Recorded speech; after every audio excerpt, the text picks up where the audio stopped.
संत मंडळी, वारकरी मंडळी, महाराज मंडळी, तुम्ही बसलेली सर्व श्रोते मंडळी, सर्वांच्या चरणी एकदा नतमस्तक होऊन माझ्या कीर्तन रूपी सेवेला सुरुवात करते. सेवेलागी सेवक झालो तुमच्या लागलो निज चरणा, अहो स्वामी तुमया देवा, यावरी न करावा हेरो. सेवेलागी सेवक झालो तुमच्या लागलो निज चरणा, अहो स्वामी तुमया देवा, यावरी न करावा हेरा. सेवेलागी सेवक झालो तुमच्या लागलो निज चरणा, अहो स्वामी तुमया देवा, यावरी न करावा हेरा. सेवेलागी सेवक झालो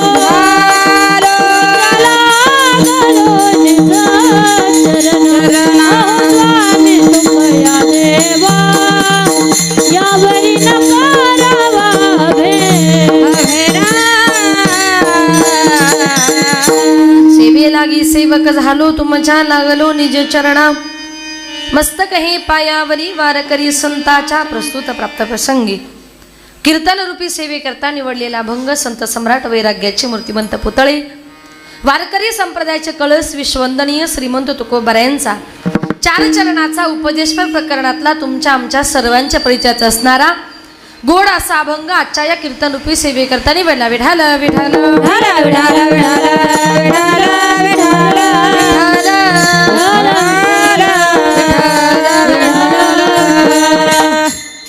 भोगतून घडे संचिता वाचोनी करावे ते मनी समाधान. या अभंगाद्वारे माझे जगद्गुरु तुकोबाराय तुम्हाला मला प्रत्येकाला उपदेश करतात आणि उपदेश करून तुकोबाराय हेच म्हणतात की बाबांनो, कुठल्याही माणसाच्या जीवनामध्ये कुठलाही भोग हा त्या माणसाच्या कर्मानुसार त्याच्या जीवनामध्ये घडत नाही. भोगतो न घडे संचिता वाचोनी. जीवन जगताना काही काही लोक प्रश्न करतात की बरेच लोक आम्हाला सुद्धा प्रश्न विचारतात, काही काय हो आम्ही अनेक या जगामध्ये बघतो. काही लोक म्हणतात ताई आम्ही माळकरी आहे, रात्रंदिवस देवाचं भजन पूजन कीर्तन करतो, पण तरी सुद्धा आमच्या नशिबामध्ये दुःख आणि आमच्या समोरचा माणूस इतका वाईट वागतोय का अजूनपर्यंत गावात त्यानं कोणाचं चांगलं होऊ दिलं नाही, कुणाचं लग्न जमू दिलं नाही, कुणाची सोयरीक जमू दिली नाही. एवढा वाईट वागूनही त्याचं चांगलं कसं काय, आणि मी परमार्थ करूनही माझं वाईट कसं काय. एक वाक्य लक्षात घ्या, आपण चांगलं वागूनच सुद्धा आपल्या जीवनामध्ये दुःख आहे. याला कारण का, आपलं मागच्या जन्मीचं काहीतरी पाप शिल्लक आहे आणि तो वाईट वागून सुद्धा त्याच्या जीवनामध्ये सुख आहे. याला कारण का, त्याचं मागच्या जन्मीचं काहीतरी पुण्य शिल्लक आहे.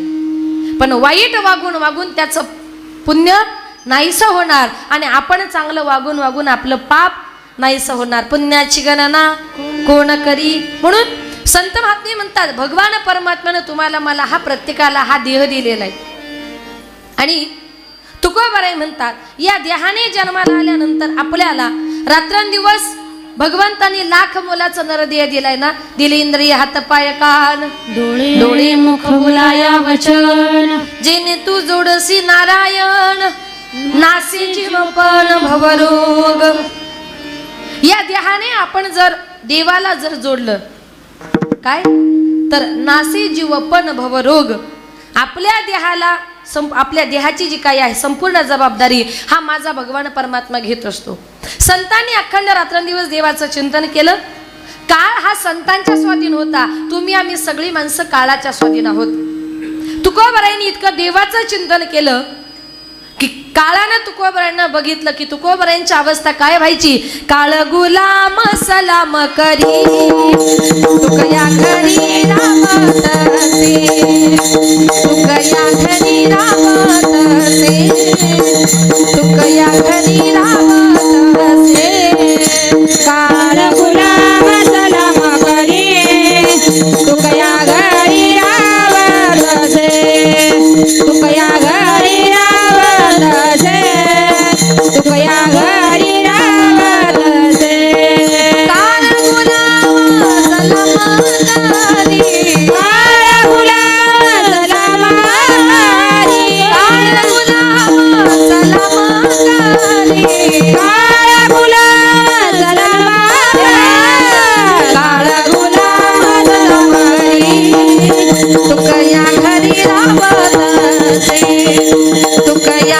घरी राबत असे तुका या घरी राबत असे काळ गुलाम सलाम करी तुकया घरी रावत असे तुकया घरी रावत असे तुकया घरी रावत असे राबत असे काळ गुलाम सलाम करी तुका या घरी राबत असे तुकोबारायांचं नाव घेतलं की यम थरथरा कापायचा तुकाराम तुकाराम नाम घेता कापे यम नाम घेता कापे यम नाम घेता कापे यम नाम घेता कापे यम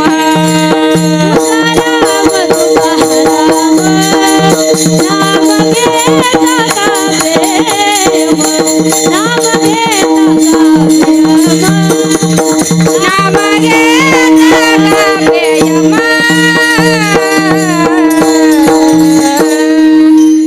तुकाराम तुकाराम नाम घेता कापे यम तुकोबारायांना बघितलं की काळ गुलाम सलाम करी तुम्ही आम्ही काळाला घाबरतो पण काळ तुकोबारायांना सलाम करायचा नुसता सलाम करत नव्हता तुकोबारायांनी जे काम सांगितलं ना ते काम सुद्धा तो करायचा तुकया घरी राबतसे हे सगळं माझ्या तुकोबारायांनी काळाला जिंकलं कशाच्या जोरावर नामचिंतनाच्या जोरावर तुम्ही आम्ही सगळी माणसं काळाच्या स्वाधीन आहोत आजही या मृत्यू लोकांमध्ये कधी यायचं कधी जायचं हे काळ ठरवतोय आज आपण या ठिकाणी बसलोय बोलतो हेच खरंय पुढे गेल्यानंतर आपलं काय होईल आपण सांगू शकत नाही आपण म्हणतो नाही बोलता बोलता गेला जेवता जेवता गेला कोण कधी जाईल याची गॅरंटी नाही भगवान परमात्म्याने तुमच्या माझ्या प्रत्येकाच्या जन्माची वेळ सांगितली पण मरणाची वेळ भगवंतानं सांगितली का कदाचित डॉक्टर सांगू शकतात ह्या तारखेला तुमच्या बाळाचा जन्म होणार आहे आणि त्या दिवशी आपलं बाळ जन्माला येतं सुद्धा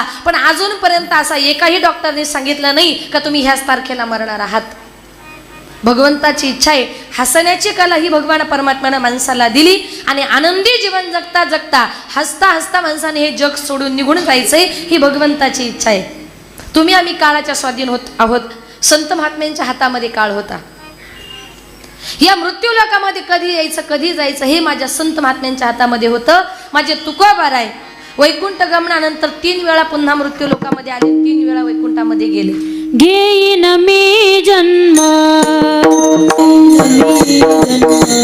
माझ्यासाठी देवा घेईन मी जन्म घेईन मी जन्म घेईन मी जन्म माझ्यासाठी देवा घेईन मी जन्म घेईन मी जन्म घेईन मी जन्म यासाठी देवा घेईन मी जन्म घेईन मी जन्म घेईन मी जन्म यासाठी देवा साधवया तुझी चरण सेवा साधवया हरिनाम कीर्तन हरिनाम कीर्तन हरिनाम कीर्तन हरिनाम कीर्तन हरिनाम कीर्तन संतांचे पूजन तुझी चरण सेवा साधवया तुझी चरण सेवा साधवया हरिनाम कीर्तन हरिनाम कीर्तन हरिनाम कीर्तन संतांचे पूजन हरिनाम कीर्तन हरिनाम कीर्तन हरिनाम कीर्तन संतांचे पूजन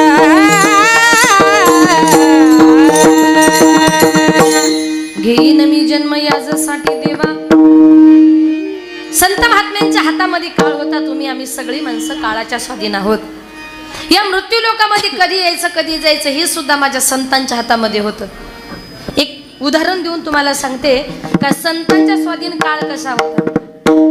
माझ्या संत एकनाथ महाराजांनी रुक्मिणी स्वयंवर नावाचं महाकाव्य लिहिलं षष्ठी तिथीच्या दिवशी. भागवत महापुराणाच्या 11व्या स्कंदावर टीका केली षष्ठी तिथीच्या दिवशी. एकनाथ महाराजांनी ठरवलं की अरे माझ्या जीवनामध्ये षष्ठी तिथीला अनन्यसाधारण असं महत्व आहे, म्हणून मी माझा देह सुद्धा षष्ठी तिथीच्या दिवशीच ठेवणार. षष्ठी तिथीचा दिवस उजाडला. सकाळी सकाळी एकनाथ महाराजांनी आपला देह ठेवला. गिरजा माऊलीनं मोठा हंबरडा फोडला. हरिपंडित ओरडू लागला. श्याम पंडित गेला. सगळ्या ब्राह्मणांना सांगितलं, सगळ्या बाबांनो, आमचे बाबा हा मृत्यूलोक सोडून आता गेले. सगळ्यांनी आमच्या बाबांच्या अंत्ययात्रे करता चला. सगळी ब्राह्मण मंडळी आली. तिरडी तयार करण्यात आली. एकनाथ महाराजांना तिरडीवर ठेवलं. 4 खांदे वाजू नको, 4 खांदे करी पुढे एक मडक्यावाला, अशी नाथ बाबांची अंत्ययात्रा चालली होती. अंत्ययात्रा चाललेली असताना मध्येच एक खांदेकरी ब्राह्मण म्हटला, काय रे, हा नाथ महाराज जन्माला आल्यापासून खालच्या दर्जाच्या लोकांमध्ये राहिला. आई वडिलांच्या श्राद्धाच्या दिवशी प्रथम हरिजनांना जेवण दिलं, नंतर ब्राह्मणांना जेवण दिलं, पण मरते समयी मात्र याला आपल्याच खांद्यावर जावं लागलं. याला नंतर कुणीच कामी आला नाही, आपणच त्याच्या कामी आलो. हे ब्राह्मणांचं वाक्य ऐकल्याबरोबर नाथ महाराजांनी तिरडीवरच्या अंगावरच्या दोऱ्या तडातड तोडल्या. तिरडीवरून उठून बसले आणि सांगितलं, बाबांनो, हवं तर मी पुढच्या वर्षी मरेल, पण मी तुमच्या खांद्यावर काय येणार नाही. तिरडीवरून उडी मारली. नाथ महाराज आपल्या घरी पळून गेले. 1 वर्ष काळाला थांबवलं. पुन्हा 1 वर्षानंतर षष्ठी तिथी आली. षष्ठी तिथी आल्याबरोबर सकाळी सकाळी माझे नाथ महाराजांनी पुन्हा आपला देह ठेवला. गिरजा माऊलीने हंबरडा फोडला. श्याम पंडित रडू लागला. हरिपंडित गेला. सगळ्या ब्राह्मणांनी सांगितलं, मागच्या वर्षी सारखे आमचे बाबा या वर्षी परत गेले. सगळ्यांनी अंत्ययात्रे करता चला. सगळ्या ब्राह्मणांनी स्पष्टपणे नकार दिला. अरे तुझा बाप कसला मरतो, अरे मरणाची तो ढोंगा करतो, अरे तिरडीवरून तो उड्या मारून पळतो, उठून काय बसतो, आम्ही तुझ्या बापाच्या अंत्ययात्रेला येणार नाही, तू खोटं खोटं मरतोय. हरिपंडितने सांगितलं की आता तसं होणार नाही, फक्त एकदाच चला, हवं तर परत तुम्ही कोणी येऊ नका, पाया पडतो तुमच्या, एकदाच चला, विनंती केली. सगळी पंडित मंडळी ब्राह्मण मंडळी आली. तिरडी तयार करण्यात आली. 4 खांदेकरी पुढे एक मडक्यावाला. नाथ बाबांच्या अंत्ययात्रा रस्त्यानं चालली होती. अंत्ययात्रा गावच्या वेशीपर्यंत जाऊन पोहोचली आणि तेवढ्यात एक म्हातारी आजी आपल्या नातीला तिच्या सासरी पोचवायला चालली होती. नाथ बाबांच्या अंत्ययात्रा बघितली आणि तोंडातल्या तोंडात म्हणते, अपशकुन केल्या मेल्यानं. माझी नात लग्न करून सासरी चालली आणि या मेल्याला काय आजच मरायला सुचलं. त्या म्हातारीचं वाक्य ऐकल्या बरोबर नाथ महाराजांनी अंगावरच्या दोऱ्या तडातड तोडल्या. सांगितलं, आजी, माझ्यामुळे तुझ्या मुलीला जर अपशकुन होणार असेल तर मी आत्ता मरत नाही, मी परत पुढच्या वर्षी मरेल. तिरडीवरून उडी मारली आणि नाथ महाराज परत आपल्या घरी पळून गेले. पुन्हा 1 वर्ष काळाला थांबवलं, कारण ठरवलं होतं षष्ठी तिथीच्या दिवशी जायचं, कारण षष्ठी तिथी म्हणजे वर्षातून एकदाच येते. मग पुन्हा षष्ठी तिथी आली. सकाळी सकाळी नाथ महाराज उठले. कोणालाही काही न सांगता 2 हार घेतले, 1 घट घेतला, गंगामाईमध्ये गेले. 1 हार गंगामाईला अर्पण केला आणि 1 हार घटाला अर्पण केला आणि त्याच घटाच्या खाली माझ्या एकनाथ महाराजांनी जलसमाधी घेतली. आजही पैठणला जर आपण गेलो तर पैठण क्षेत्री माझ्या एकनाथ महाराजांची जलसमाधी आहे. नाथ महाराजांनी काळाला किती वर्ष थांबवलं होतं? 3 वर्ष. आपण 3 सेकंद सुद्धा थांबू शकतो का? ही ताकद आहे त्यांनी भगवान परमात्म्याचं नामचिंतन केल्याची. नाथांचा प्रपंच किती चांगला होता. नाथांनी इतकं देवाचं चिंतन केलं का देवानं त्यांच्या घरी काम करावं. कावडीने पाणी जागरी चक्र पाणी वाहे, कावडीने पाणी जागरी चक्र पाणी वाहे, कावडीने पाणी जागरी चक्र पाणी वाहे, कावडीने पाणी जागरी चक्र पाणी वाहे. अनन्य भक्ती भावे निळावंती त्याचे पाये, निळावंती त्याचे पाये, अनन्य भक्ती भावे निळावंती त्याचे पाये, निळावंती त्याचे पाये.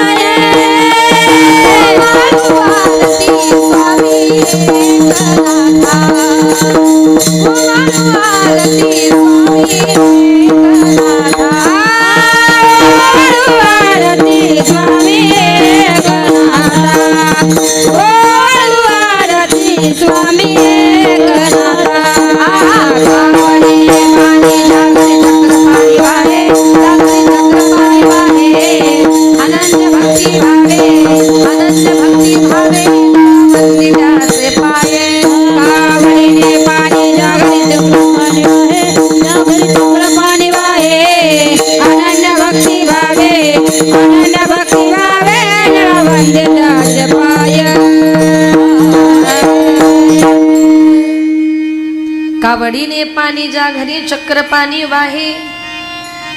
जगाचा बाप माझ्या एकनाथ महाराजांच्या घरी काम करण्याकरता होता, पाणी वाहण्याकरता होता. हे सगळं कशाच्या जोरावर केलं? नामचिंतनाच्या जोरावर केलं. म्हणून माझे तुकोबराय म्हणतात, जीवन जगत असताना त्यांनी चांगलं केलं म्हणून भगवंताने त्यांचं सुद्धा चांगलं केलं.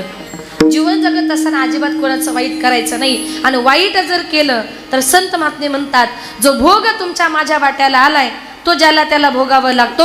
कारण कुठलाही भोग हा त्या माणसाच्या संचित कर्माशिवाय त्याच्या जीवनामध्ये घडत नाही.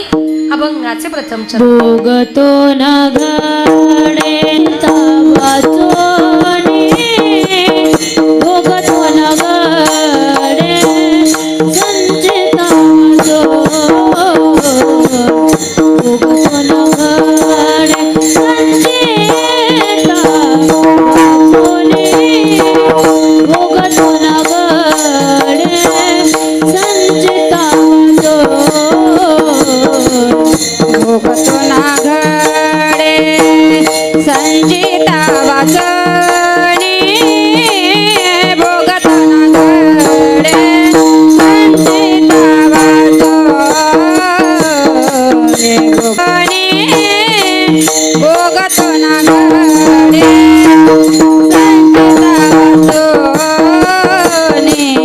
भोगतो ना घडे संचिता वाचोनी, भोगतो ना घडे संचिता वाचो,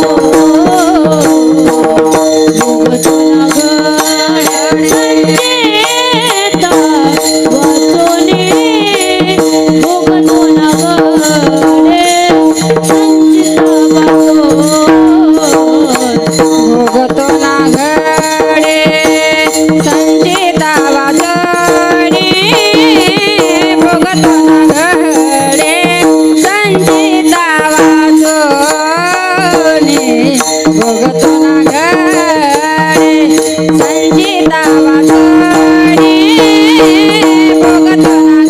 घडे संचिता वाचनी.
जीवनामध्ये कुठलाही भोग हा त्या माणसाच्या संचित कर्माशिवाय त्याच्या जीवनामध्ये घडत नाही.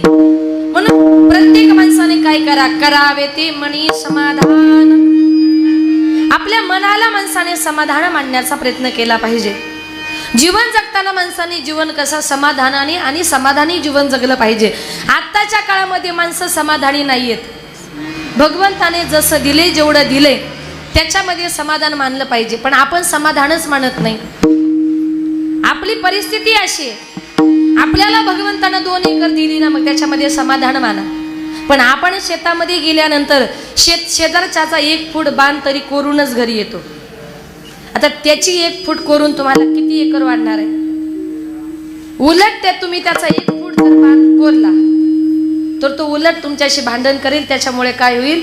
दुःख होईल. म्हणून तुकोबाराई म्हणतात, दुःख वाटून घेण्यापेक्षा समाधान मानण्यामध्ये काय आहे? ठेविले अनंत तैसेच रहावे, ठेविले अनंत तैसेच रहावे, ठेविले अनंत तैसेच रहावे, ठेविले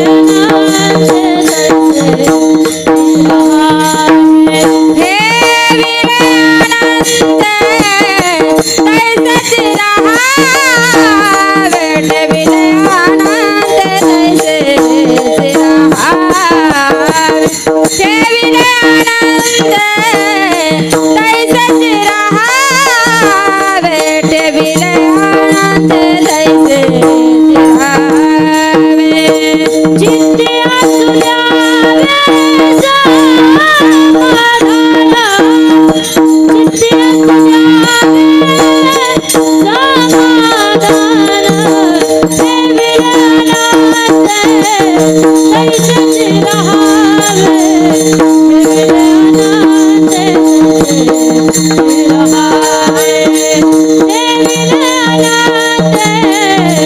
अनंत तैसेच रहावे, ठेविले अनंत तैसेच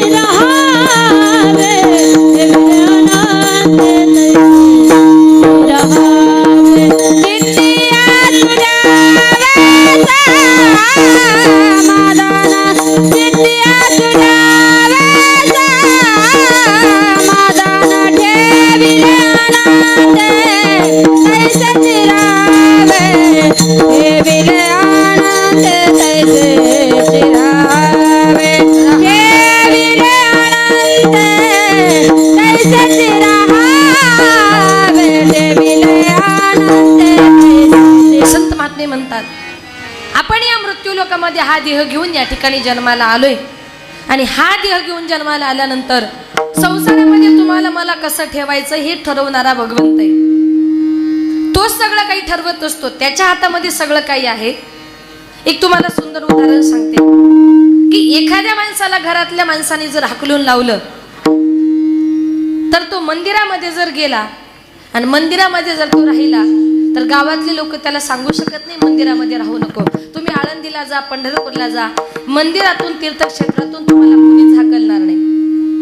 पण तुम्ही रागानं जर एखाद्या पाहुण्या माणसाच्या घरी गेलात ना, ते पाहुणे माणसं तुम्हाला 2च दिवस सण करतील. 3ऱ्या दिवशी ते म्हणतात, बाबा तुझा तू जग नाहीतर मर, पण आमच्या घरामध्ये आजपासून राहायचं नाही.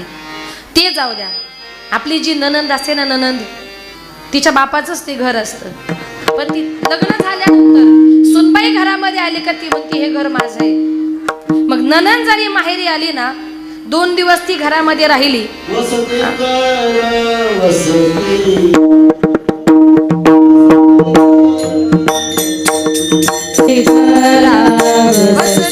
आला, वसती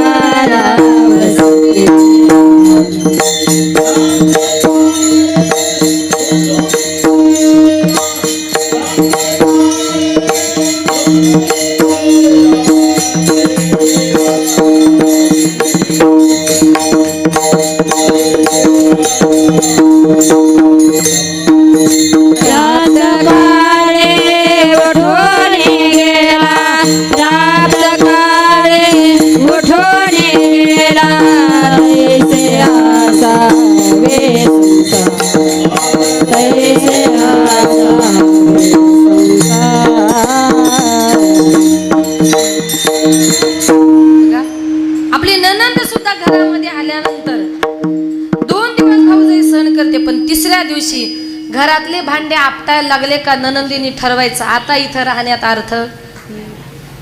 जवळची माणसं असून सुद्धा माणसाला सहन करत नाही. वस्ती कर वस्ती आला, प्रातःकाळी उठून गेला.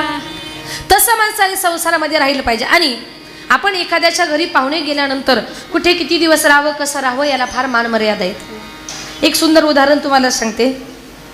एक दिवस एका मुलीचं नवीन लग्न झालं. नवीन लग्न झाल्यानंतर तिचा नवरा आपल्या सासूरवाडीला गेला. आता गेल्यानंतर योगायोगानं धोंड्याचा महिना होता. माहिती ना धोंड्याचा महिना? योगायोगानं धोंड्याचा महिना होता. ह्या वर्षी आलाच असेल आता 3 वर्षानंतर. आता जावई गेल्यानंतर धोंड्याचा महिना होता. सासूबाईनं सुंदर पुरणपोळीचं भोजन तयार केलं. सासरी बुवाने एक नवीन ड्रेस त्याला दिला. वरून एक 2-4 ग्रॅमची अंगठी सुद्धा दिली. आता नवीन जावई होतं, त्यानं हे कधी बघितलेलं नव्हतं. त्याला वाटलं, त्याने विचार केला की अरे सासूरवाडीला आल्यानंतर किती मजा आहे. म्हटलं 5 पक्वान्नाचं भोजन मिळतं, वरून कपडे मिळतात, वरून अंगठी सुद्धा मिळते. म्हटलं कशाला घरी जायचं. म्हटलं आजपासून आपण सासूरवाडीलाच राहून घेऊ. असा मनामध्ये विचार केला. 2 दिवस झाले, 4 दिवस झाले, 5 दिवस झाले, 10 दिवस झाले. जावई घरातून जायलाच तयार नाही. तो नवरा त्या बायकोला म्हणतो, अगं मी सासरा आहे, मी त्यांना सांगू शकत नाही तुम्ही घराच्या बाहेर जा, पण तू तरी सांग. ती म्हटली नाही नाही, माझे जावई बापू आहेत आणि त्यांना जर काही बोललो, त्यांनी तिकडे जाऊन आपल्या मुलीला काही केलं तर त्याच्यामुळे मी काही सांगणार नाही. तुमचा जावई तुम्ही बघून घ्या.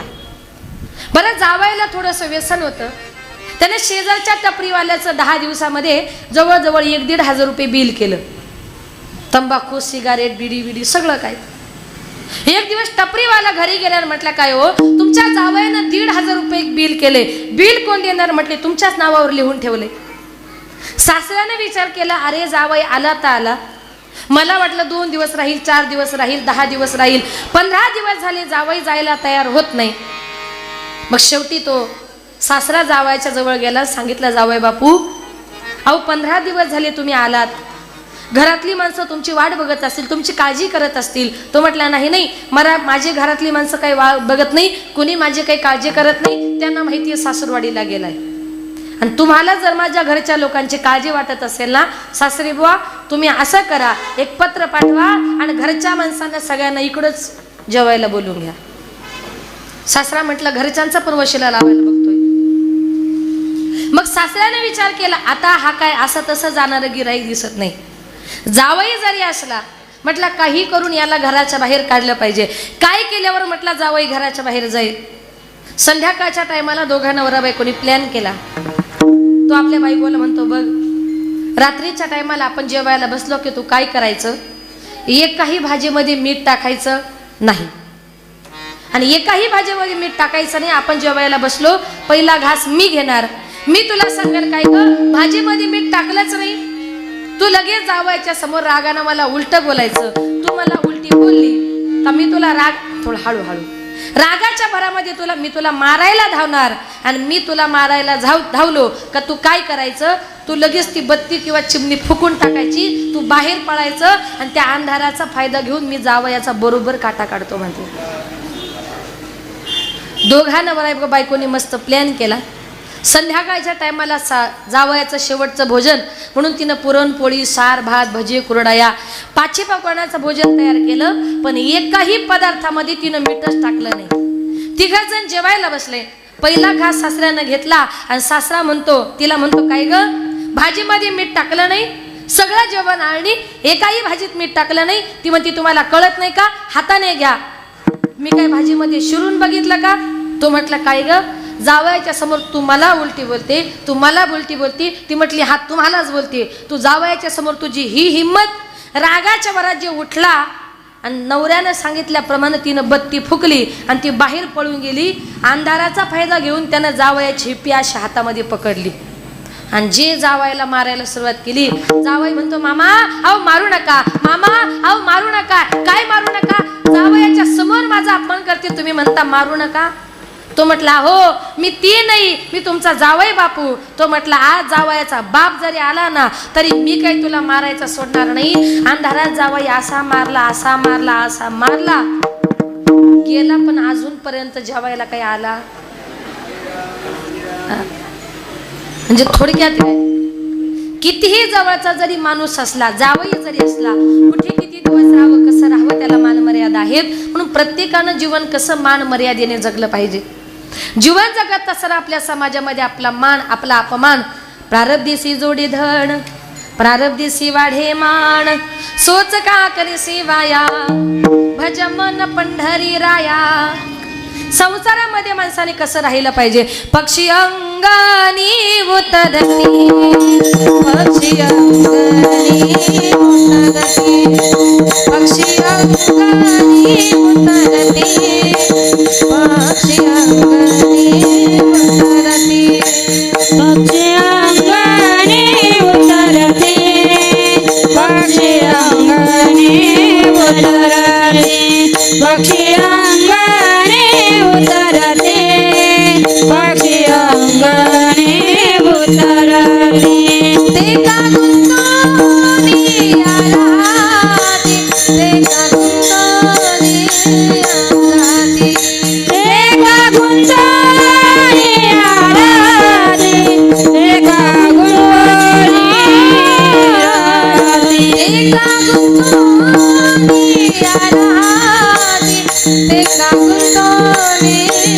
आराधी.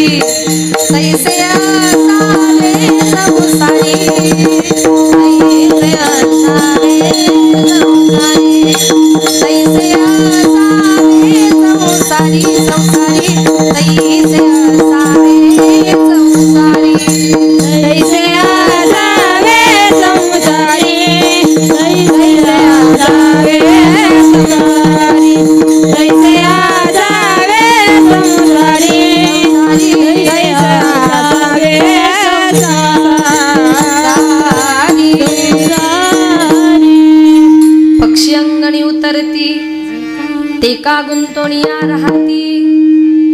तुकोबराई म्हणतात की ज्याप्रमाणे आपण पक्ष्यांना दारामध्ये दाणे वगैरे टाकतो, दाणे टाकल्यानंतर पक्षी येतात, दाणे खातात, मग ते विचार करतात का ह्या घरी मला खूप दाणे मिळतात, मग ह्याच घरी राहून घेऊ? अजिबात नाही. त्यांच्या कामापुरते दाणे खातात आणि परत आपल्या घरटामध्ये निघून जातात. तैसे असावे संसारी, जो बरी प्राचीनाची दुरी. तसं माणसाने संसारामध्ये राहिलं पाहिजे. तुकोबराई म्हणतात भोगतो न घडी संचिता वाचोनी. कुठलाही भोग हा त्या माणसाच्या संचय कर्माशिवाय त्याच्या जीवनामध्ये घडत नाही. याच्याबद्दल तुम्हाला एक छोटंसं उदाहरण सांगते. उदाहरण जरा कान देऊन लक्षपूर्वक ऐका. एक दिवस ओरिसा प्रांतातले एक साधू सज्जन महाराज जगन्नाथपुरीची यात्रा करण्याकरता चालले होते. रस्त्यानं पायी चालत असताना संध्याकाळचा टाइम झाला. मारुतीचं मंदिर दिसलं. महाराज त्या मंदिरामध्ये मुक्कामा करता गेले. संध्याकाळच्या टायमाला त्या मंदिराच्या बाहेरून एक सुंदर तरुण अशी स्त्री त्या मंदिराच्या बाहेरून चालली होती. तिची नजर त्या मंदिरामध्ये गेली तर त्या मंदिरामध्ये सज्जन महाराजही दिसायला खूप सुंदर होते आणि त्यांचंही वय 20-25 वर्षाचं होतं. महाराजही खूप सुंदर दिसत होते. त्या बाईची नजर मंदिरामध्ये गेल्यानंतर तिला ते सुंदर महाराज दिसले आणि ती बाई त्या महाराजांच्या प्रेमामध्ये पडली. मंदिरामध्ये गेली. सांगितलं महाराज तुम्ही कोण? त्यांनी सांगितलं या देहाला सज्जन महाराज असं म्हणतात. आला तर कुठून? ओरिसा प्रांतातून आलोय. चालला तर कुठे? जगन्नाथपुरीची यात्रा करण्याकरता चाललोय. रात्रीचा मुक्काम. म्हटले तुमच्याच मंदिरामध्ये. भोजनाची व्यवस्था. गावकरी जे देणार ते खाणार, नाही दिलं तर तसाच पाणी पिऊन उपाशी झोपणार. त्या बाईने सांगितलं महाराज तुम्ही आमच्या गावचे अतिथी आहात. कुणीतरी देणार मग तुम्ही खाणार, नाही दिलं तर तुम्ही उपाशी झोपणार. त्यापेक्षा असं करा महाराज माझ्या घरी चला. योगायोग असा सज्जन महाराजही कसाई समाजाचे होते आणि ती बाई सुद्धा कसाई समाजाची होती. त्या बाईने सांगितलं महाराज आपण एकच आहोत, त्याच्यामुळे तुम्ही माझ्या घरी चला. आणि तुमच्यासारखी संत मंडळी माझ्या घरी जर आली, साधू संत येते घरात तोची दिवाळी दसरा. नाही नाही बाई आम्ही महात्मे कोणाच्या घरी येत नाही. असं करू नका महाराज. एकदा तरी तुमचे चरण आमच्या दाराला लागू द्या. महाराजांनी विचार केला बाई चांगली दिसते, धार्मिक दिसते, एवढी विनंती करते तर जावं. सांगितलं ठीक आहे बाई तुम्ही पुढे चला, स्वयंपाक करा, मी येतो नंतर. ती बाई गेली. सज्जन महाराज तिच्या घरी गेले. स्वयंपाक तयार झाला. त्या बाईचा नवरा महाराज भोजन करण्याकरता बसले. महाराजांचं भोजन झालं. महाराज हात धुण्याकरता बाहेर गेले. तेवढ्या धो धो पाऊस पडायला सुरुवात झाली. विजांचा कडकडाट, ढगांचा गडगडाट, मोठं असं वादळ उठलं.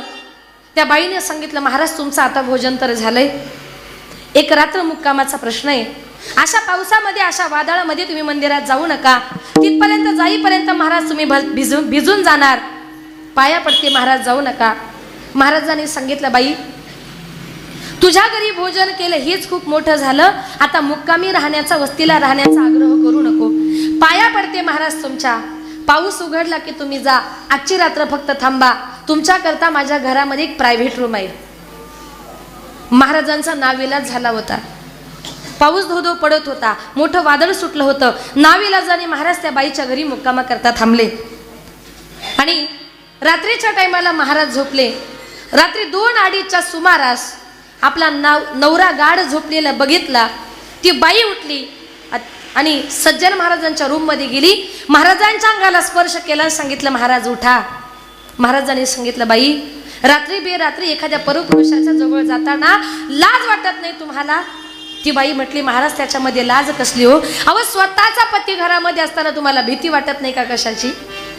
तिनं सांगितलं, महाराज तुम्हाला माझ्या नवऱ्याचा प्रॉब्लेम आहे का? घरामध्ये पळत गेली, धारदार अशी कुऱ्हाड घेतली, आपल्या नवऱ्याच्या डोक्यामध्ये टाकली. एका क्षणात त्या बाईनं आपल्या नवऱ्याचा खून केला. महाराजांनी हा सगळा प्रकार बघितला. महाराजांनी विचार केला, एक कामातुर झालेली स्त्री आपल्या नवऱ्याचं जर खून करू शकते, आता ही माझं काय करेल मी सांगू शकत नाही. महाराज घाबरले, जीव मुठीत धरला, खिडकीतून उडी मारली आणि जीवाच्या आकांतानं महाराज पळत सुटले. त्या बाईने विचार केला, माझा नवरा तर मी मारला, नवराही मारला ना आता महाराजही पळाला, माझं कसं होणार? उद्या जर त्या महाराजांनी गावामध्ये सांगितलं का हिनं नवऱ्याला मारलं, मला घरदार सोडून जेलमध्ये जावं लागेल. त्या बाईनं डाव पलटला. ती बाई बाहेर पळत पळत आली, आरडाओरडा केला, धावा, पळा, वाचवा. सगळी गावकरी मंडळी आली. काय झालं बाई? कुणी एक साधू महात्मा आपल्या गावात आला होता. मला वाटलं चांगला असेल, मी त्याला माझ्या घरी नेलं, त्याच्याकरता पाचीपक्वानाचं भोजन केलं. महाराज माझ्या घरी मुक्कामाला थांबले आणि रात्रीच्या टायमाला माझा नवरा झोपलेला बघून या महाराजानं माझ्यावर जबरदस्ती करण्याचा प्रयत्न केला. माझा नवरा मध्ये आला म्हणून त्या महाराजानं माझ्या नवऱ्याचाच खून केला. लक्षात आलं का तुमच्या? खून कुणी केला होता? तिनेच. आळ कुणावर आणला? महाराजांवर. अशी घटना ऐकल्यानंतर गावकऱ्यांच्या तळपायाच्या आग मस्तकामध्ये गेली. गावकरी मंडळी त्या महाराजांच्या पाठीमागे पळू लागले. सगळा गाव पळत होता. एकटे महाराज काय करणार होते हो? गावाच्या बाहेर सज्जन महाराजांना पकडलं, त्यांना बांधून ठेवलं. त्या बाईला तिथे बोलवलं आणि त्या बाईला सांगितलं, महाराज, त्या गावकऱ्यांनी सांगितलं, बाई या महाराजाचं नेमकं काय करू? याला मारू का याला जिवंत सोडू? त्या बाईने सांगितलं, त्याला मारूही नका त्याला जिवंतही सोडू नका, तुम्ही सांगा बाई काय करू? तिनं सांगितलं, गावकऱ्यांनो, या महाराजानं ज्या हातानं माझी आबरू लुटली, ज्या हाताने या महाराजांनी माझ्या पतीचा खून केलाय ना, त्या महाराजाचे दोन्ही हात तोडून टाका. त्या बाईच्या सांगण्यानुसार सगळ्या गावातल्या लोकांनी सज्जन महाराजांचे दोन्ही हात इथपासून तोडून टाकले. हात तोडून टाकल्यानंतर सज्जन महाराजांना सोडून दिलं. महाराज रडत रडत जगन्नाथपुरीला जाऊन पोचले. जगन्नाथाच्या चरणावर आपलं मस्तक टेकवलं, हंबरडा फोडला आणि सांगितलं, जगन्नाथा, अरे अशी माझी काय चुकी होती? तुझी यात्रा करण्याकरता मी निघालो होतो. अरे जन्माला आल्यापासून स्त्रीचा स्पर्श सुद्धा माझ्या मनाला कधी झाला नाही आणि एवढी वाईट घटना मी करेल जगन्नाथा असं तुला वाटतंय? काय चूक होती माझी का ज्याच्यामुळे माझा एवढा अपमान झाला, एवढा मोठा आळ माझ्यावर आला आणि माझे दोन्ही हात तुटले गेले? जगन्नाथाने सांगितलं, सज्जन महाराज तुम्ही माझे भक्त आहात, मी विनाकारण कुणावरही अन्याय करत नाही. आज या ठिकाणी तुमचे जे काही दोन हात तुटले ना, हे तुमचं आत्ताच्या जन्माचं नाही, तुमचं मागच्या जन्मीचं संचित कर्म आहे. सज्जन महाराज म्हटले, सांगा मागच्या जन्मामध्ये असं काय केलं का ज्याच्यामुळे माझे दोन हात तुटलेत? जगन्नाथाने सांगितलं, ऐका सज्जन महाराज, मागच्या जन्मामध्ये तुम्ही ज्या बाईच्या घरी मुक्कामाला होतात ना, ती बाई मागच्या जन्मामध्ये एक गाय होती. तिचा पती जो काही होता ना, तो मागच्या जन्मामध्ये कसाई होता आणि मागच्या जन्मामध्ये तुम्ही एक संन्यासी साधू होतात. एक दिवस तो कसाई त्या गायीला रस्त्याने घेऊन चाललेला होता. चौका रस्ता आला, ती गाय त्याच्या हातून सुटली, कुठे गेली त्याला कळालं नाही. तुम्ही रस्त्याने चालला होतात, त्या कसायाने तुम्हाला विचारलं, महाराज माझी गाय इथून पळाली का? तुम्ही उजव्या हाताचा संकेत केला आणि सांगितलं, हो हो तुमची गाय या दिशेला गेली. त्या गायीलाही कळालं का तुम्ही तिचा मार्ग दाखवला. हिंदू धर्मामध्ये गोमातेला पवित्र मानतात महाराज. त्या दिवशी कदाचित जर तुमच्या हातानं तुम्ही जर गाय दाखवली नसती तर कदाचित त्या गायीचा जीव वाचला असता. पण तुमच्या गाय दाखवण्यामुळे त्या कसाईने तिला पकडली, कत्तलखान्यात नेली, तिची कत्तल केली. आणि म्हणून मागच्या जन्मामध्ये त्या गायीनं तो राग धरला होता ना, तो राग ह्या जन्मामध्ये तीच गायी या जन्मामध्ये बाई झाली. आणि मागच्या जन्मामध्ये त्या कसाईनं तिला कापली होती ना, म्हणून या जन्मामध्ये नवरा असून सुद्धा तिनंच त्याला कापला, तिने त्याला कापला. मग दोघांमध्ये माझी चुकी काय? त्यावेळेला जगन्नाथ म्हणतात की बघा, दोघांमध्ये तुमची चुकी एकच आहे. त्या दिवशी कदाचित जर तुम्ही एका हाताने गाय दाखवली नसती तर त्या गोमातेचा जीव वाचला असता. पण मागच्या जन्मामध्ये एका हाताने गोमाता दाखवली, एका हाताची शिक्षा. ह्या जन्मामध्ये त्याच बाईमुळे तुमचे 2 हात तोडले गेले.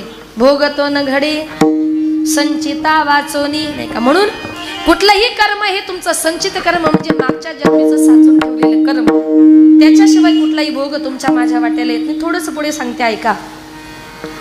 सज्जन महाराजांचे 2 हात तुटले. 2 हात तुटल्यानंतर ते पंढरपूरला गेले.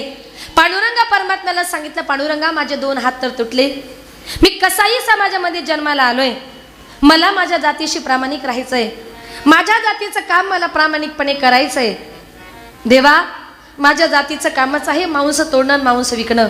मलाही मांस तोडायचे, मलाही मांस विकायचे. पण पांडुरंगा, तू माझ्या हाताच काढून घेतले, मी काय करावं? मग देवानं काय करावं? सज्जन कसाया विकू लागे मांस, सज्जन कसाया विकू लागे मांस, सज्जन कसाया विकू लागे मांस, सज्जन कसाया विकू लागे मांस, सावजाच फुलफुला, माळा सावजाचा फुलफुला, माळा सावजाचा फुलफुला गे. सज्जन कसाया विकू लागे मांस, माळ्या सावत्यास खुरपू लागे. साक्षात माझ्या पांडुरंग परमात्म्यानं काय करावं? त्यांना मांस विकण्याचं काम करू लागावं. का? त्यांचे 2 हात जरी तोडले ना, त्यांची भक्ती ही खरी होती. म्हणून संत महात्मे म्हणतात, माझ्या सज्जन महाराजांनी आपल्या कामाचा भार त्या देवावर टाकला. भोगतो न घडे संचिता वाचोनी, म्हणून आणि करावे ते म्हणी समाधान. कितीही जरी दुःख मनाला वाटलं ना, तरी कुठल्याही गोष्टीचा खेद मनामध्ये बाळगायचा नाही. अभंगाचे 2 चरण. मनवनी माने मानू नये गेलो, मनवनी माने मानू नये गेलो,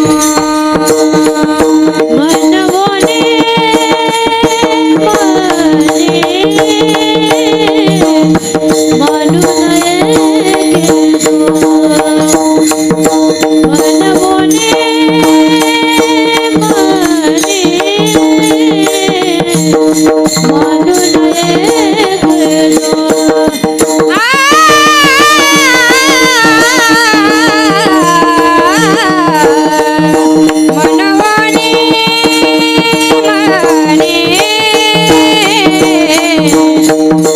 नये गेलो, मनवनी मानू नये गेलो, मनवनी मानू नये गेलो.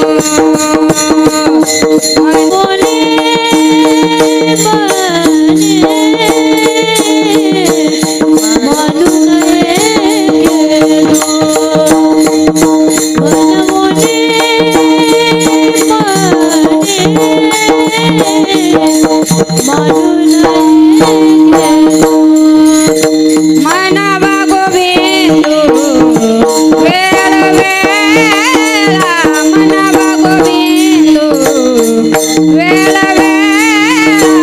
मनवा गोविंदू वेळ वेळा, मनवा गोविंदू वेळ वेळा, मनवनी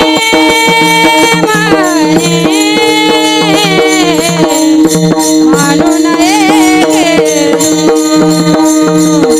मनवनी मानू नये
खेदू म्हणावा गोविंदू वेळो वेळा. तुकोबाराय म्हणतात कितीही जरी दुःख मनाला झालं तरी मनामध्ये दुःख बाळगायचं नाही. एकच करायचं, म्हणावा गोविंदू वेळो वेळा. वेळोवेळी गोविंदाचं नामचिंतन करायचं. तो भगवान परमात्मा तुमच्यावरचं माझ्यावरचं प्रत्येकावरचं संकट दूर करणार आहे. या माझ्या जगद्गुरु शंकराचार्यांनी आपल्या हिंदू धर्मामध्ये 5 आद्यदैवत सांगितलेत. आजही या पृथ्वीवर जे काही अन्नधान्य पिकतं, जे तुम्ही आम्ही खातो, ते कशावर? सूर्यनारायणाच्या प्रकाशामुळे. म्हणून आजही तो प्रकाश देतोय, त्याच्यामुळे धान्य पिकतंय आणि त्याच्यामुळे आपण जिवंत आहोत. मग जो तुम्हाला आम्हाला आपलं पोट भरून खायला देतोय, त्या सूर्यनारायणाचे काय आहेत? आपल्यावर उपकार आहेत. म्हणून उठल्याबरोबर पहिला नमस्कार हा माणसाने सूर्यनारायणाला केला पाहिजे. हिंदू धर्माचं पहिलं आद्य दैवत आहे ते म्हणजे गणपती बाप्पा. माझ्या ज्ञानोबरायांनी ज्ञानेश्वरी सारखा महान ग्रंथ निर्माण केला, पण ग्रंथाची सुरुवात करताना पहिलं नमन केलं ते गणपती बाप्पाला. ओम नमो जद्या वेद प्रतिपाद्या जय जय स्वसविद्या आत्मरूपा देवा तु चिंगनेषु सकलार्थमती प्रकाशू म्हणे निवृत्ती दासू अवधारी जोजी. माझ्या तुकोबरायांनी सुद्धा नमेला गणपती माऊली सारजा आता गुरुराया दंडवत. म्हणून कुठलंही कार्य जर निर्विघ्नपणे जर पार पाडायचं असेल, गणपती बाप्पाला नमन करावं लागतं. कारण का? सुख देणारी देवता म्हणजे गणपती बाप्पा. तूच सुख करता तूच दुःख हरता अवघा दिनाचा नाथा बाप्पा मोरिया रे बाप्पा मोरिया रे चरणी ठेवी तो माथा. तूच सुख करता तूच दुःख हरता अवघ्या दिनाचा नाथा बाप्पा मोरया रे बाप्पा मोरया रे चरणी ठेवी तो माता. तूच सुख करता तूच दुःख हरता अवघा दिनाचा नाथा बाप्पा मोरिया रे बाप्पा मोरिया रे चरणी ठेवी तो माथा. तूच सुख करता तूच दुःख हरता अवघ्या दिनाचा नाथा बाप्पा मोरया रे बाप्पा मोरया रे चरणी ठेवी तो माता. केले मोदक लाल गव्हाचे नाव काढू नको तांदळाचे हाळ मोलख साऱ्या घराचे दिन येतील कार्य सुखाचे सेवा जाणून गुण मानून द्यावा आशीर्वाद आता बाप्पा मोरया रे बाप्पा मोरया रे चरणी ठेवी तो माथा. तूच सुख करता तूच दुःख हरता अवघ्या दिनाचा नाथा बाप्पा मोरया रे बाप्पा मोरया रे चरणी ठेवी तो माता. तूच सुख करता तूच दुःख हरता अवघ्या दिनाचा नाथा बाप्पा मोरया रे बाप्पा मोरया रे चरणी ठेवी तो माथा. तूच सुख करता तूच दुःख हरता अवघ्या दिनाचा नाथा बाप्पा मोरया रे बाप्पा मोरया रे चरणी ठेवी तो माता. चरणी ठेवी तो माता चरणी ठेवी तो माता. गणपती बाप्पा मोरया मंगल मूर्ती मोरया. तुम्हाला आम्हाला सुख देणारी देवता म्हणजे गणपती बाप्पा. सुख करता सुख देणारी, दुःख हरता दुःख निवारण करणारी, वार्ता विघ्नाची विघ्नाची वार्ता निवारण करणारी, नुरवी पुरवी प्रेम कृपा जयाची भक्ताच्या मनातली इच्छा पूर्ण करणारी देवता म्हणजे गणपती बाप्पा. म्हणून कुठलंही कार्य जर निर्विघ्नपणे जर पार पाडायचं असेल तर वक्रतुंड महाकाय सूर्यकोटी समप्रभ निर्विघ्नं कुरु मे देव सर्व कार्येषु सर्वदा. गणपती बाप्पाचं नाव घेतल्याशिवाय कार्य निर्विघ्नपणे पार पडत नाही. तुकोबाराय म्हणतात कितीही जरी दुःख वाटायला आलं तर एकच करायचं, म्हणावा गोविंदू वेळोवेळा. वेळोवेळी आपल्याला गोविंदाचं चिंतन करायचंय. तुम्ही सांगा देवाचं चिंतन दुःखामध्ये केलं तर काय होतं? महिला मंडळ उदाहरण तुमच्या करता सांगते, सगळ्यांनी कान देऊन ऐका. एक दिवस माझे संत जनाबाईने विठ्ठलाची इतकी भक्ती केली, देव जनाबाईला रोज जात्यावर दळण दळू लागण्याकरता यायचा. जनाबाई माझ्या नामदेव महाराजांची दासी जरी म्हणून नामदेव महाराजांच्या घरी काम करायची. नामदेवाच्या घरी 14 जण स्मरती हरी. 14 माणसं 15 जनाबाई. त्यांच्या घरी झाडझूड करणं, कपडे धुणं, भांडी घासणं, स्वयंपाक करणं, ही सगळी कामं करून झाली. रात्रीच्या टायमाला घरातली सगळी माणसं जेवली, झोपली का रात्रभर जात्यावर दळण दळायची. का? सकाळी उठल्या उठल्या घरातल्या सगळ्या माणसांना परत ताजं भाकरी मिळाली पाहिजे. रात्रभर जात्यावर दळण दळायची. पण दळण दळताना माझी जनाबाई थकत नव्हती. जात्यावर दळण दळताना सुंदर ओव्या म्हणायची. सुंदर माझे जाते ग फिरते भवते ग, ओव्या गाऊ कौतुके तू ये रे बा विठ्ठला, कौतुके तू ये रे बा विठ्ठला.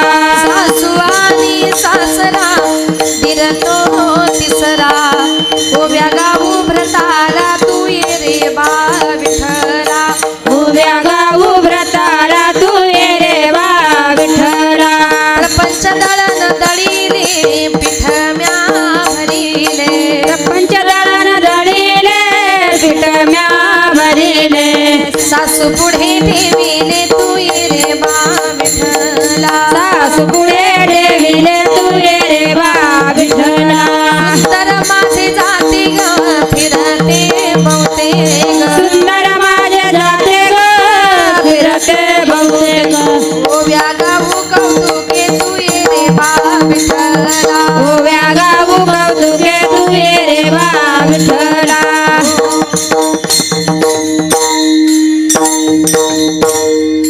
जात्यावर दळण करताना म्हणायची ये रे बा विठ्ठला. विठ्ठलाला सुद्धा साकडं परायचं. जनाबाई मला बोलवते, मलाही जनाबाई करता गेलं पाहिजे. महाद्वाराचं दार, गडबड करू नका, महाद्वाराचं दार बंद झालं का देवानं यावं जनाबाईला जात्यावर दळण दळू लागावं. दळण दळायचे, ओव्या म्हणायचे, गप्पा मारायचे. एक दिवस दळण दळता दळता देवाला खूप घाम आला, म्हणून देवानं आपल्या गळ्यातले सगळे दागिने काढले आणि जनाबाईच्या मांडी खाली ठेवली. जात्यावर दळण दळू लागले. दळण दळतायत, गप्पा मारतायत, ओव्या म्हणतायत. हे सगळं करता करता पहाटेचे 4 वाजले. देवाला कळालंच नाही. तिकडे वारकरी मंडळी मंदिरामध्ये आली आणि वारकऱ्याने आवाज दिला, देवा उठा पांडुरंगा प्रभात समयोपातला,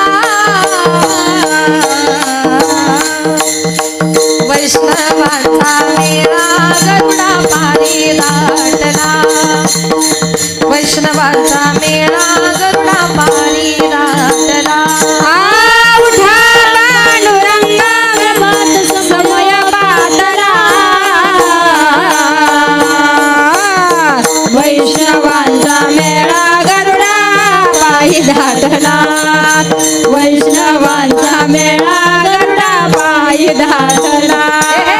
वाळवंटापासून महाद्वारापर्यंत, महाद्वारापर्यंत सुरवराची मादी उभे जोडून हात. वाळवंटापासून महाद्वारापर्यंत, महाद्वारापर्यंत सुरवराची मादी उभे जोडून हात. वर्गा प्रभात समयोपातला, वैष्णवांचा मेळा गरुडा पारी दाटला. उठा देवा. वारकरी मंडळी आता गरुड खांबापर्यंत आली. देवानं विचार केला, जोपर्यंत मंडळी गरुड खांबापर्यंत आहे तोपर्यंत ठीक आहे. एकदा का महाद्वाराचं दार उघडलं, मी जर मंदिरात नसेल तर सगळीकडे गडबड होणार. देवाची घाई झाली. वारकऱ्यांचा आवाज ऐकल्याबरोबर देव घाईघाईनं उठले. दागिने गळ्यात घालायचे म्हणून जनाबाईची गोधडीच गळ्यामध्ये घातली आणि देव पळत सुटले. जनाबाई म्हणते, देवा देवा हो दागिने. जणे काहीच बोलू नको, आता मी चाललो. देव मंदिरामध्ये गेले, विटेवर जाऊन उभे राहिले आणि देवाच्या मनामध्ये विचार आला, दागिने अचानक जड कसे काय झाले. खाली वाकून बघितले तर गळ्यात गोधडी. आता म्हटले, जणीचंही खरं नाही माझंही खरं नाही. तेवढ्यात पुजारी मंडळी आली, दार उघडलं. पुजारी मंडळी दार उघडणार, देवानं अंगावरची गोधडी काढली आणि बाजूला फेकली. बघतो तर काय पुजाऱ्याने बघितलं, देवाच्या गळ्यामध्ये एकही दागिना नाही. चोरी झाली सगळीकडे आरडाओरडा झाला आणि एका पुजाऱ्याचं लक्ष गेलं त्या गोधडीकडे. नक्कीच कोणीतरी चोर मंदिरामध्ये तोंड लपून आला, दागिने सापडले आणि गोधडी टाकून निघून गेला. सगळ्या पंढरपुरातून ती फिरवली, ही नेमकी कोणाची आहे घ्यायचंय. जनाबाईनं एका शेजारच्या बाईने सांगितलं, मला माहिती आहे ही जनीचीच आहे. जनीची आहे म्हटल्यानंतर जनाबाईच्या रूमची झडती घेतली आणि जनाबाईच्या रूम मध्ये देवाचे सगळे दागिने सापडले. जनाबाईने विठ्ठलाची चोरी केली म्हणून तिथल्या राजानं पाटलानं फरमान सोडलं का हिला सुळावर द्या. जनाबाई करता चंद्रभागेच्या वळवंटामध्ये सूळ रोवण्यात आला. जनाबाईला धरून बांधून त्या सुळाकडे चालवलं होतं. 4-5 बायका तिच्या विरोधक असतातच ना, गाव तिथे विरोधक असतातच, बायकांच्याही असतात तशा तिच्या विरोधातल्या काही खलनायक. त्या म्हणत त्या, जने लाज वाटत नाही तुला, लाज वाटत नाही जने, तुझ्या गौऱ्या विठ्ठल विठ्ठल असं म्हणते आणि रात्रीच्या टायमाला ते विठ्ठलाची चोरी करते. जने लाज वाटत नाही तुला. जनाबाई मनातल्या मनात म्हणते, विठ्ठला तू स्वतःहून माझ्या घरी आलास, तुझे दागिने तू ठेवून गेलास आणि माझी गोधडी तू घेऊन गेलास, याच्यामध्ये माझी चुकी नाही. देवा आज इतका मोठा आळ माझ्यावर आलाय, लोक काय मला बोलतायत. देवा मी कुणालाच काही उत्तर देणार नाही. आता तुला मला सुळावर द्यायचं का मला वाचवायचं हे सगळं तुझ्या हातामध्ये. विठ्ठला तू असं कसं केलं रे. जनाबाई मनातल्या मनात देवाला म्हणते, असा का रे विठ्ठला तू केलास कावा, अलंकार विसरून गेलास देवा, वाकळलेली तू खांद्यावरी आळ चोरीचा माझ्यावरी, ओव्या गाऊन स्वरात दासी जनीच्या घरात,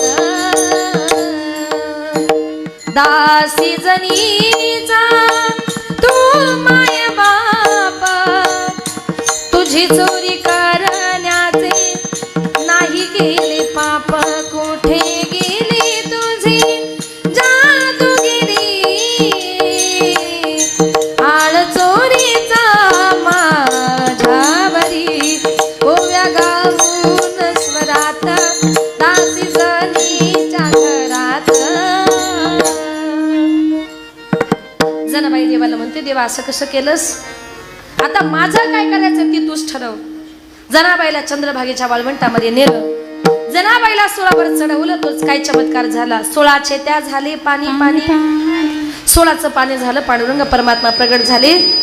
जनाबाईने देवाचे चरण पकडले. देव म्हणतात, जने उठ, तू माझी भक्त आहेस, तुझ्यावर आज इतका मोठा चोरीचा आळ आला. पण तिथं जर दुसरी कोणी जणी असती ना, ती लगेच म्हटली असती, मी नाही गेले, देवच माझ्या घरी आला होता, पटकन बोलली असते. पण जने इतका मोठा चोरीचा आळ तुझ्यावर आला, सुळावर देण्यापर्यंतची शिक्षा आली. पण जने तोंडातून कुठलाही शब्द न काढता मनामध्ये तू फक्त माझं विठ्ठल विठ्ठल असं नामचिंतन केल्यामुळे जने मला तुझ्यावरचं सगळं संकट दूर करावं लागलं. म्हणावा गोविंदू वेळोवेळा. तिने वेळोवेळी गोविंदाचं चिंतन केल्यामुळे तिचं संकट माझ्या पांडुरंगानं दूर केलं. तो पांडुरंग परमात्मा तुमच्यावरचं माझ्यावरचं संकट दूर करतो. एकदा सगळ्यांनी मोठ्या प्रेमानं हातानं टाळी आणि मुखानं परमेश्वराचं चिंतन. विठोबा रखुमाये, विठोबा रखुमा रखुमाये, विठोबा रखुमा, विठोबा रखुमाये, विठोबा रखुमाये, विठोबा रखुमा, विठोबा रखुमाये, विठोबा रखुमाये, रखुमाये, विठोबा रखुमाये, विठोबा रखुमाये, विठोबा रखुमाये, विठोबा रखुमाये, विठोबा रखुमाये, विठोबा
पुढे जाऊन म्हणतात जीवन जगताना अजिबात आणि का रुसावे न लगे बहुता आपुल्या संचिता वाचून या.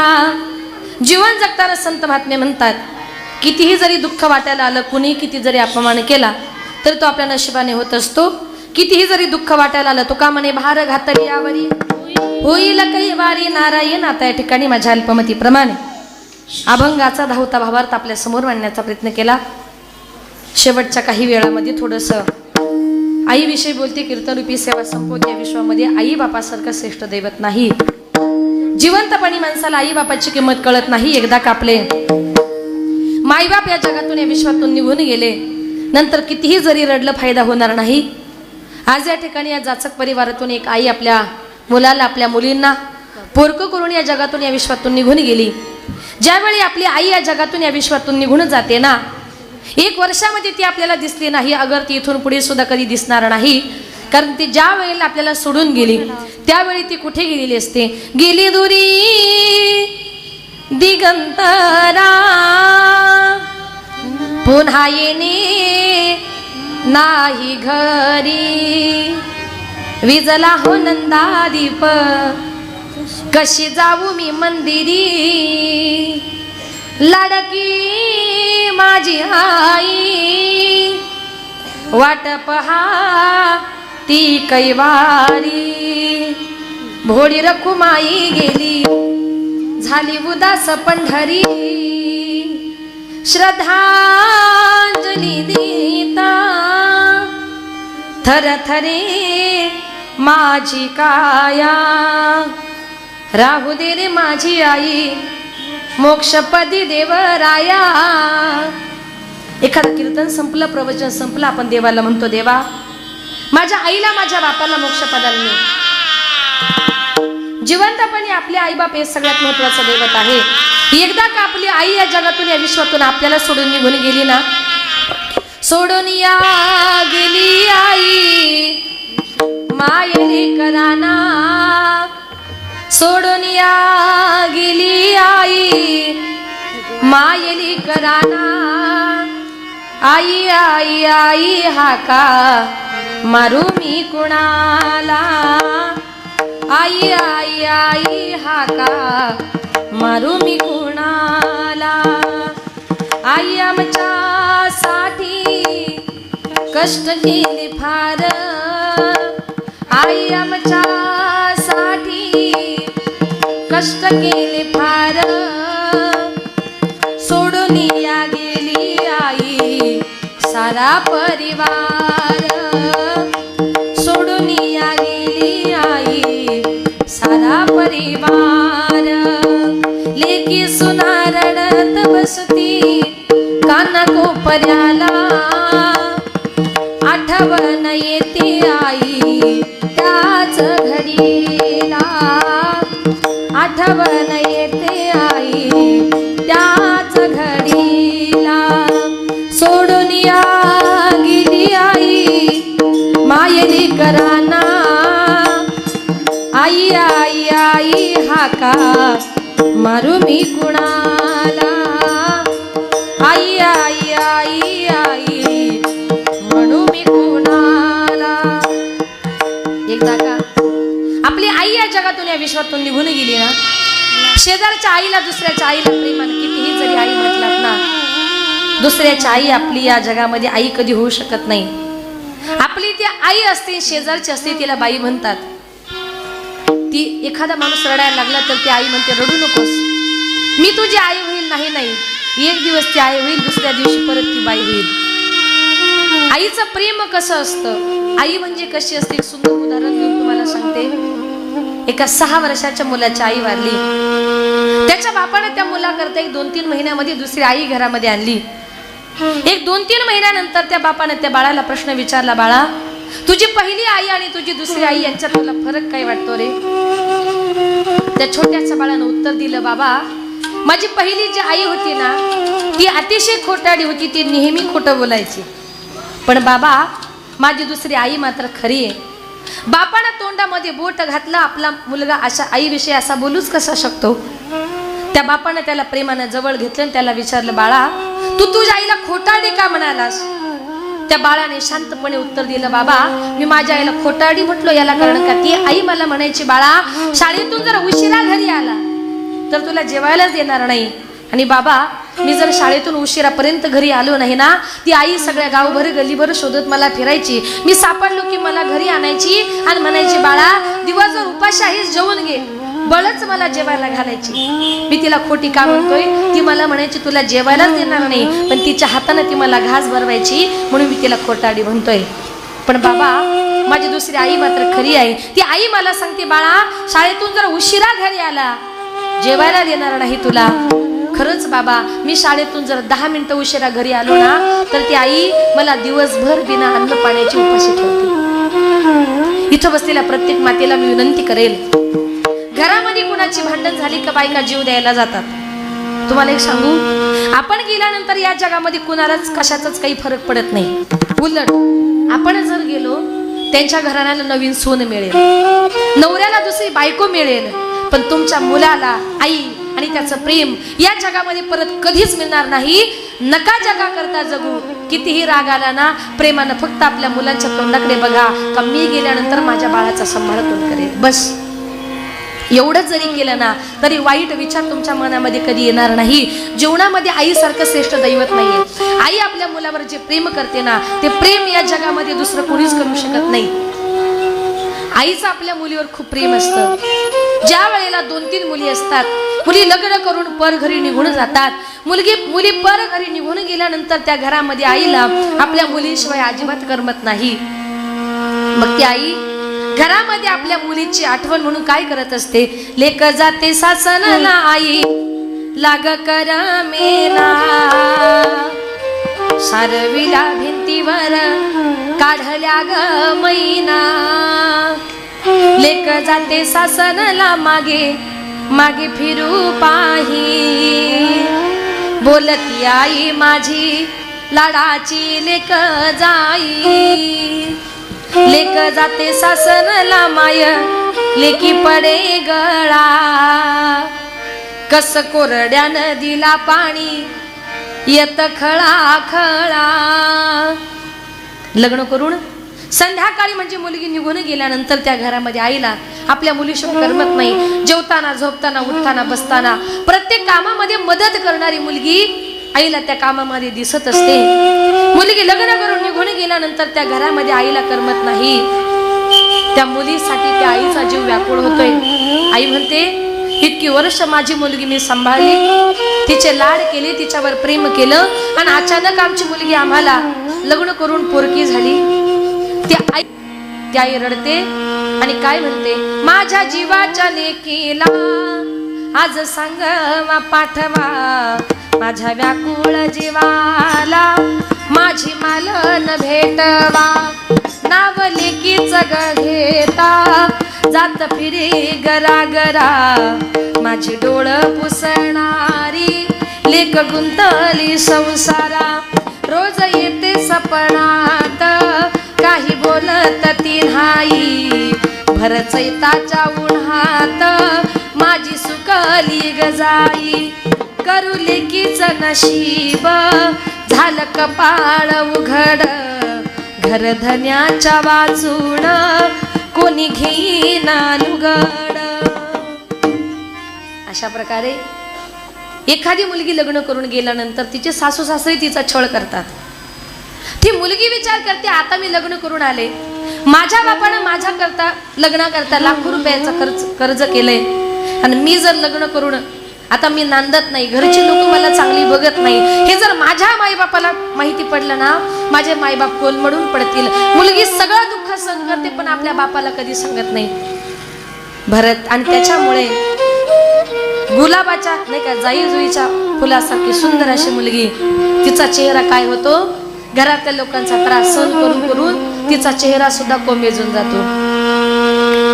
मग कधी कधी असं होतं की तरुणपणामध्येच एखाद्या बाईचा नवरा मरतो, आपला जावई जर निघून गेला तर आई बापाला सुद्धा मुलीचं दुःख होतं की आता माझा जावई गेला तर माझ्या मुलीला हक्काची साडी घेणारा लुगडं घेणारा या जगामध्ये कोणीच राहिला नाही. करू लेकीच नशीब झालं कपाळ उघड घरधन्याच्या वाचून कोणी घेना लुगड.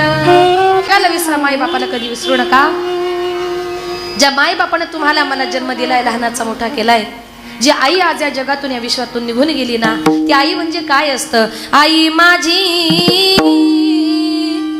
मायेचा सागर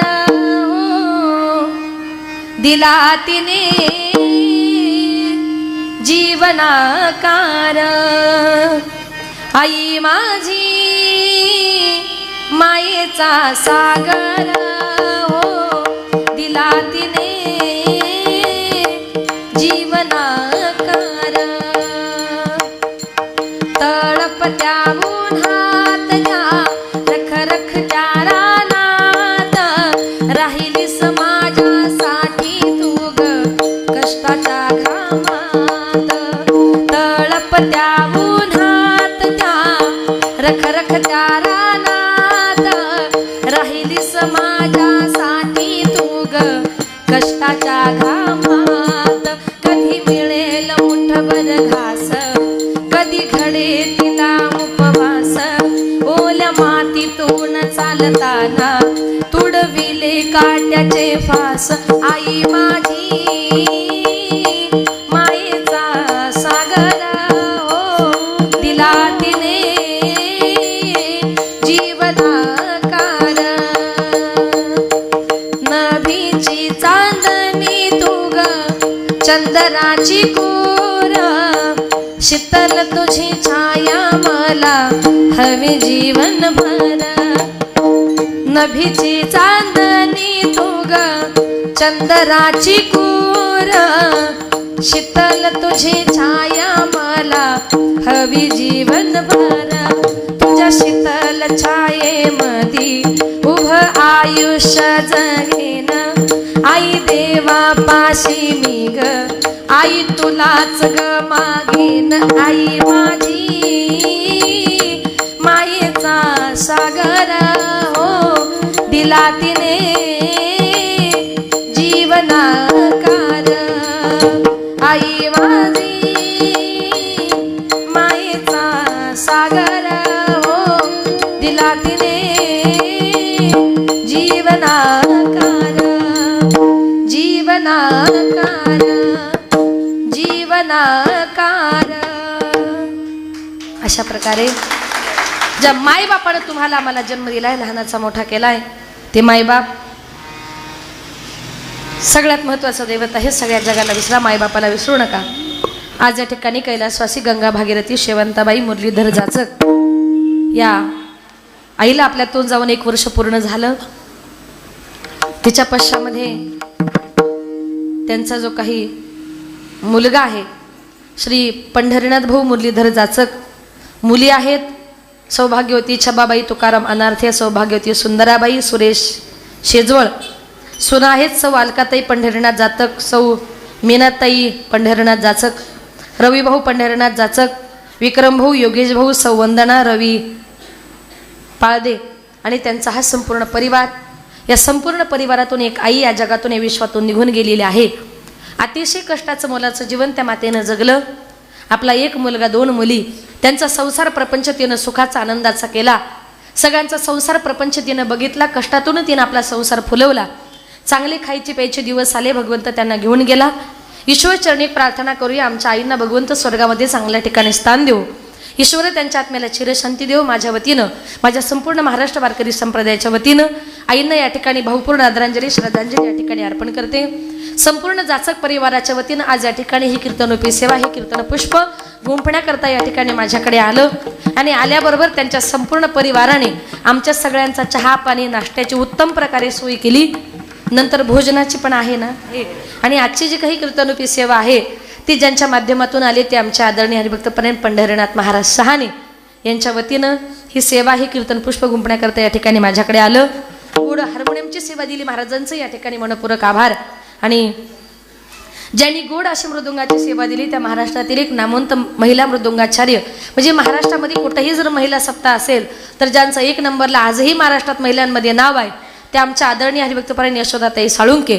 तुम्ही सगळी माणसं रोजच कीर्तन भजन ऐकता, तुम्हाला माहिती आहे मृदुंग वाजवायचं म्हटलं तर मर्दाची ताकद लागते, पण आज आमच्याकडे मर्दा नाहीये, मर्दांगिनी आहे. आवडलं असेल तर जरा टाळ्या वाजवा. काही बायका आहे तुम्ही, तुम्हाला जराही कौतुक नाही त्यांचं. वा वा, सुंदर. यशोदाताईंचं या ठिकाणी मनपूर्वक आभार. ज्यांनी गोड असं गायनाचं काम केलं त्या महाराष्ट्रातील नामवंत महिला दोनही गुणीजन गायनाचार्य, म्हणजे महाराष्ट्रामध्ये कुठेही जर महिला सप्ताह जर असेल तर त्या दोघीही तिथे हजर असतात. आदरणीय हरिभक्तपरायण मुंडेगाव इथून आलेल्या आमच्या मंगलताई गतीर आणि मनमाड नांदगाव इथून आलेल्या आमच्या आदरणीय हरिभक्तपरायण राणीताई दौंड, दोघींचाही आवाज फार गोड आहे. त्यांनी दोघींनी आपल्याला सगळ्यांना मंत्रमुग्ध केलं. त्या दोघींचाही या ठिकाणी मनपूर्वक आभार. आणि पाठीमागे ज्या विद्यार्थिनी आहेत त्या माझ्या ध्येयपूर्ती संत मुक्ताई मुलींची वारकरी शिक्षण संस्था, वडूनवघर, तालुका भिवंडी, जिल्हा ठाणे या संस्थेतल्या विद्यार्थिनी या ठिकाणी आल्या. गोड नाचल्या, गोड गायल्या, नाचू कीर्तनाच्या रंगी, ज्ञानदीप लाव जगी. त्या सगळ्या विद्यार्थिनींचं जरा ती सगळ्यात छोटी आहे ती माझी कन्या आहे ध्येया. आणि आज या ठिकाणी या सगळ्या विद्यार्थिनी इथे आलेल्या आहेत, वेगवेगळ्या गावातल्या आहेत. ज्यांनी गोड अशी विण्याची सेवा दिली ते जय श्रीराम, मी त्यांचं नावच ते ठेवलंय. हां, ते फक्त जय श्रीरामच म्हणतात, इतका त्यांना छंद लागलाय. त्यांचंही या ठिकाणी मनपूर्वक आभार. आमचा आवाज तुमच्यापर्यंत ज्यांनी सुंदर गोड पोचवला, सिस्टीमवाले बहु सुंदर ऑपरेटिंग केलं. हॉलमध्ये शक्यतो सिस्टीम लागत नाही, पण तुम्ही सुंदर दिली, तुमचंही या ठिकाणी मनपूर्वक आभार. आणि यूट्यूबच्या माध्यमातून साईलीला TV चॅनलवाले दादा नेहमीच कार्यक्रम दाखवत असतात. आज त्यांनी या कार्यक्रमाचं शूटिंग केलं, दादांचंही या ठिकाणी मनपूर्वक आभार. आणि तुम्ही सगळा श्रोतवर्ग, माझ्या सगळ्या माता भगिनी, तुम्ही सगळे पुरुषवर्ग, आपण सर्वजण त्यांच्या या दुःखात सहभागी झाला, त्यांच्या या कार्याची शोभा वाढवली. आपल्या सगळ्यांचं या ठिकाणी मनपूर्वक मी आभार मानते. आणि माझे पती श्री प्रकाश पांडुरंग पाटील ते देखील या ठिकाणी उपस्थित आहे, त्यांचे साथ आहे म्हणून भिवंडीहून या ठिकाणी आले. 2-3 दिवस तर खरं तर आम्ही त्र्यंबकेश्वरलाच होतो, सकाळी त्र्यंबकवरूनच इकडे आलोय. आणि माझ्या मिस्टरांची साथ, तुमच्यासारख्या सगळ्या वारकरी बांधवांचे, महाराष्ट्रातल्या तमाम श्रोत्यांचे माझ्या पाठीशी असलेला आशीर्वाद, असे तुमचे आशीर्वाद पाठीशी राहू द्या.